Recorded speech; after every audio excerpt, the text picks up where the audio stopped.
So my name is Vicky Husband, Vickyhusband, and I've been fighting to save the ancient forests of British Columbia for over 40 years.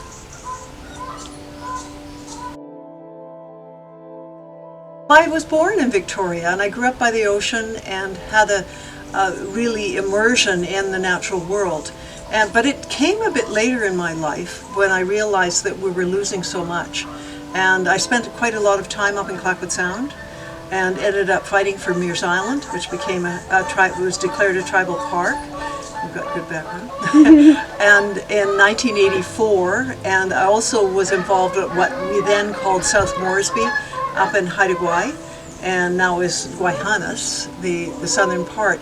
And so totally immersed in those issues and the ocean issues and the fishery, but mostly in the forest. But we call them salmon forests as well because it's all integrated. Absolutely. But yes, it's fighting for the what I call the ancient forests, because old growth is a bastardized term used by the government that talks about little trees and things like this and lumps them all together, and they say we have a lot. We have 1% of the original extent of that ancient forest in BC, and we have to stop logging it now.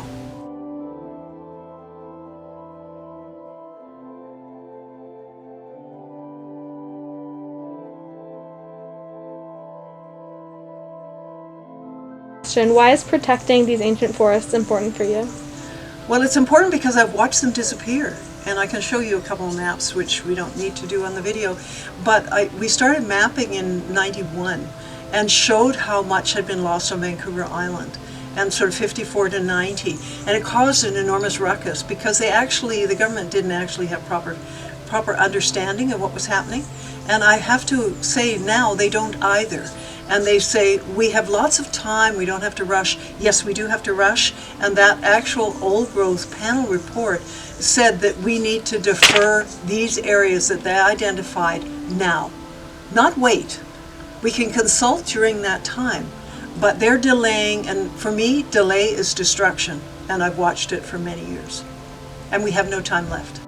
You worked on projects a lot, to protect the rainforest. And which rainforest do you think is the most magnificent, and why? Well, I really think there have been magnificent ancient forests up on Haida Gwaii, but I think the most magnificent have been down on Vancouver Island. Because we're at the south coast, we lost a lot of the mainland coast forests because they were cut first, the Douglas fir forest. We've only protected 1% of our Douglas fir forest. So it's very little, and on Vancouver Island only 6% of the original extent. So we realize that we may claim to have done so much, but we have done very little, and our governments have really betrayed us all in not showing leadership on this, and not showing leadership on First Nations issues either. They're only giving First Nations the opportunity to log, not to protect. And I find that really very bad news. But why did I get involved? Because I fell in love with the forests and the biodiversity and the whole life that's in those forests. What we talk about, the fish and wildlife and everything else, they're all interconnected. And these are very rare forests province-wide, worldwide I should say. They're very rare forests worldwide. And we had the best. I'm not sure we do anymore because we've really destroyed so much. And they say, oh, we're planting trees. A plantation is not a forest. These trees, these forests are irreplaceable. We will never see them again.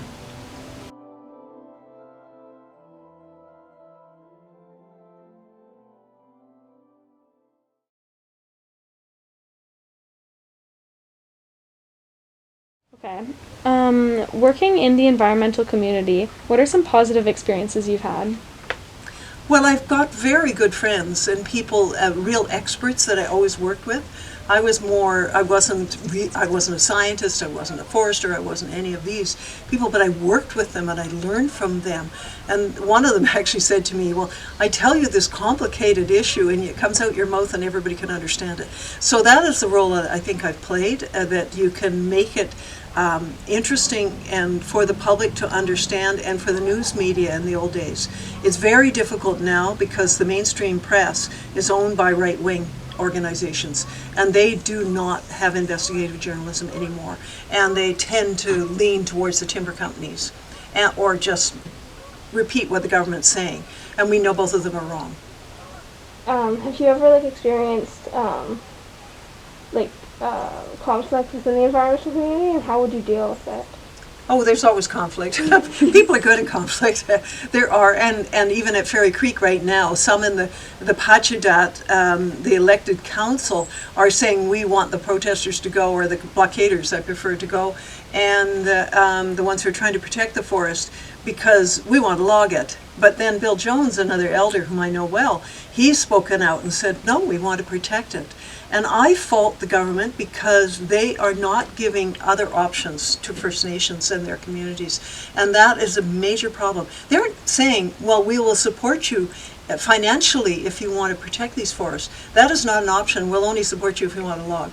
So that is going to be a major problem as we go forward, because that's where we are. And they're calling it reconciliation. This is not reconciliation. There is no choice. Could you tell us about a time you were particularly proud of your efforts to make the world a better place? Yes, well, I think probably Southmoresby, Gwaii Haanas was one of them.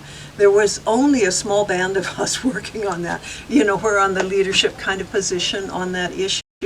And, we had everybody against us, the government, the industry, and all of that, as usual. And they were claiming, the industry was claiming, if we save Southmoresby, then it would kill the industry. It was 0.1% of the forest land base. That is the game that's always played, so I know it well. We also went to Ottawa. Elizabeth May, who's the MP here in Saanich, Gulf Island, she was working for the Environment Minister at the time in the Mulroney government. She paid our way for about 4 or 5 of us to go to Ottawa to talk to the minister.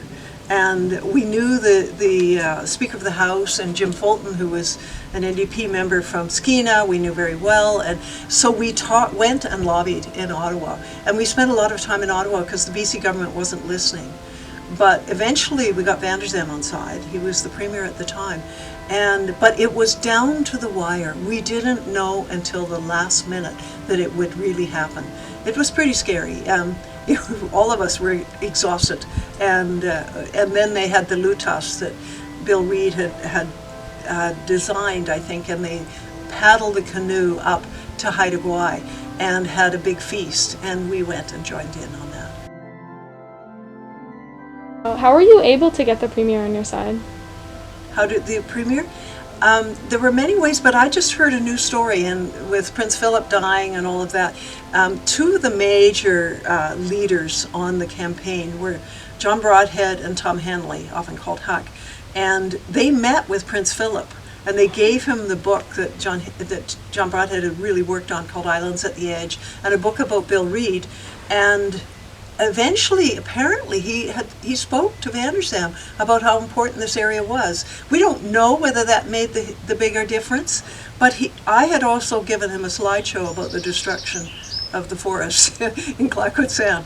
So we don't know. You don't know exactly. And I know other MPs in Ottawa did work on the BC government as well, the ones who were from BC. Okay.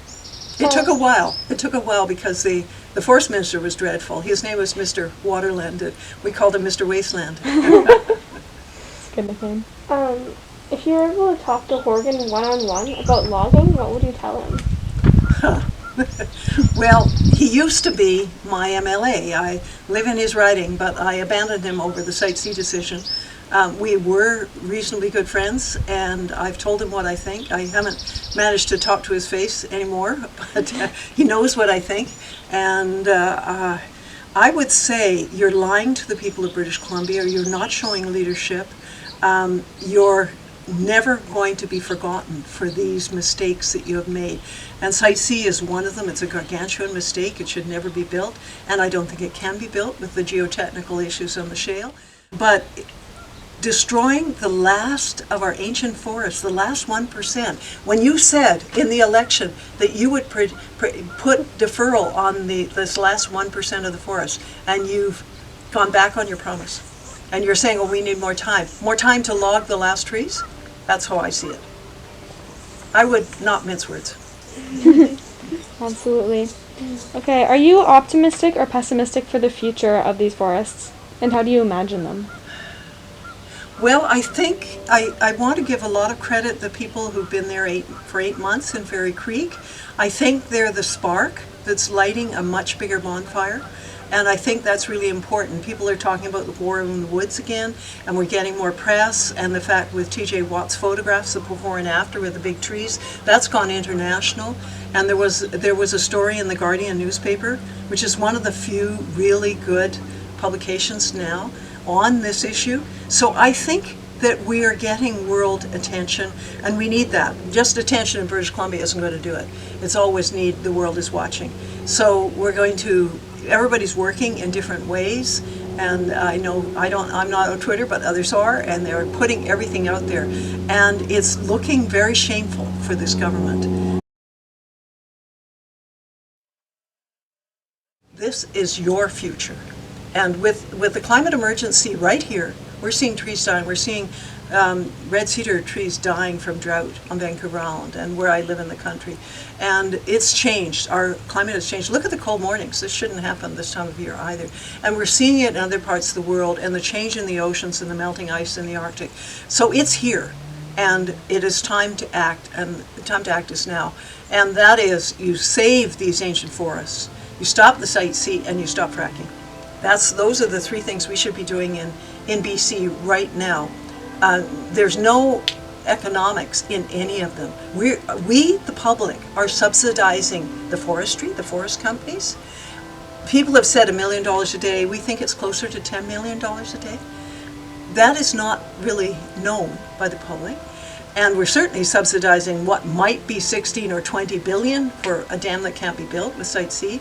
And the fracking, we're giving them all kinds of subsidies. And now the partners have pulled out of that mill that was going to be built in Kitimat.